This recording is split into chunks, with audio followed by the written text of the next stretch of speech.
हाय, जिंदगी में 3 चीज कभी अंडर एस्टिमेट नहीं करना। लिबर्टे, इगालिटे, फ्रेटर्निटे। कुछ ऐसा ही कहना था फ्रांस का। 19th सेंचुरी में इस देश ने पूरे यूरोप को जो नेशनलिज्म का पाठ पढ़ाया था, उसके कारण अगले 1 सेंचुरी तक यूरोप के जगह जगह पर कई इंडिपेंडेंस मूवमेंट्स और यूनिफिकेशंस देखने को मिले। लोग अपनी एथनिसिटी के लोगों को साथ लेकर अपना अपना देश गठन करने लगे, जिससे मॉडर्न नेशन स्टेट का कंसेप्ट डेवलप हुआ। कुछ जगहों पर तो नेशनलिज्म इतना ओवरडोज हो गया कि ये लोग अपने डायलेक्ट के आधार पर भी अपनी एक अलग आइडेंटिटी बनाने लगे। इसीलिए आप देखोगे कि ज्यादातर यूरोपियन देश ही नेशन स्टेट है। जर्मन्स के लिए जर्मनी, लिथुआनियंस के लिए लिथुआनिया, फिन्स के लिए फिनलैंड एटसेट्रा। लेकिन हर जगह ऐसा नहीं हुआ। यूरोप में भी कई मल्टी एथनिक नेशंस एग्जिस्ट करते हैं जो नेशन स्टेट नहीं है। उन्हीं की आज हम चर्चा करेंगे, तो चलिए वीडियो को शुरू करते हैं। स्पेन के अंदर कई सारे एथनिक ग्रुप्स रहते हैं, जैसे स्पेनिश, कातालान, बास्क, गलीशियन। अगर आपको कंफ्यूजन हो रहा है कि स्पेनिश लोगों का देश ही स्पेन है ना, तो ठीक है, अलग नाम से बुलाता हूँ, इसको कास्टिलियन बुलाता हूँ। एक कातालान स्पीकिंग ऑटोनोमस कम्युनिटी है वालेंसिया, जहाँ लोगों ने नेशनलिज्म के कारण अपनी भाषा का नाम वालेंसियन रखा है। एक कास्टिलियन स्पीकिंग ऑटोनोमस कम्युनिटी है अंडालुसिया, जो खुद को एक अलग आइडेंटिटी मानती है। 2 और भाषाएं हैं, अस्तूरियन लेओनिश और अरागोनिश, जो टेक्निकली तो कास्टिलियन के ही डायलेक्ट्स है, लेकिन इनकी लॉन्ग हिस्ट्री होने के कारण इन्हें लॉ द्वारा प्रोटेक्ट किया गया है। Dutch speaking region Flanders, French speaking region Wallonia, एक जर्मन स्पीकिंग रीजन और बाइलिंगुअल ब्रसेल्स, इन 4 फेडरल यूनिट से मिलकर बना है ये बेल्जियम देश। इसकी 3 ऑफिशियल लैंग्वेजेस को स्ट्रॉन्ग फेडरल पावर दी गई है, जो बेल्जियन कॉन्स्टिट्यूशन के आर्टिकल 4, 5 और 115 में लिखा गया है।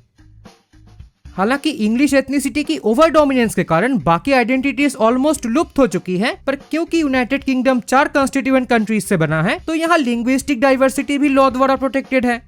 इंग्लिश के अलावा स्कॉटलैंड का 2 और ऑफिशियल लैंग्वेजेस है, स्कॉट्स और स्कॉटिश गैलिक। वेल्स में वेल्श लैंग्वेज को इंग्लिश के साथ इक्वल स्टेटस मिला हुआ है। वेल्श की स्थिति बाकी केल्टिक लैंग्वेजेस के मुकाबले थोड़ी बेहतर है, क्योंकि इसको बोलने वाले लोगों की संख्या ज्यादा है और इसे एजुकेशन में मीडियम ऑफ इंस्ट्रक्शन के रूप में यूज किया जाता है। नॉर्दर्न आयरलैंड के 40% से अधिक लोग कैथोलिक है और 30% से अधिक लोग खुद को आयरिश मानते हैं। आयरिश गैलिक भी यहाँ लॉ द्वारा प्रोटेक्टेड है।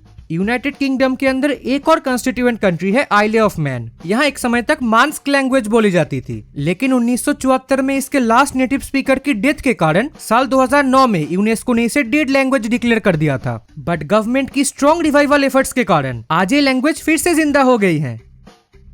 ये हम सब जानते हैं कि स्विट्जरलैंड का 4 ऑफिशियल लैंग्वेजेस हैं, जर्मन, फ्रेंच, इटालियन और रोमांश। स्विस कॉन्स्टिट्यूशन के आर्टिकल 4 के तहत ये प्रोटेक्टेड है। जैसा मैंने पहले बोला, नेशनलिज्म ओवरडोज होने के कारण ये लोग डायलेक्ट के लिए भी लड़ते हैं। बोस्निया के अंदर 2 फेडरल यूनिट्स है, एक है federation of Bosnia and Herzegovina Bosniak लोगों के लिए, और दूसरा है रिपब्लिका सर्ब्सका सर्ब लोगों के लिए। वैसे तो डेनमार्क खुद एक नेशन स्टेट है, लेकिन किंगडम ऑफ डेनमार्क एक मल्टी एथनिक कंट्री है। फेरो आइलैंड में फेरोइस फर्स्ट ऑफिशियल लैंग्वेज है और ग्रीनलैंड में ग्रीनलैंडिक सोल ऑफिशियल लैंग्वेज है।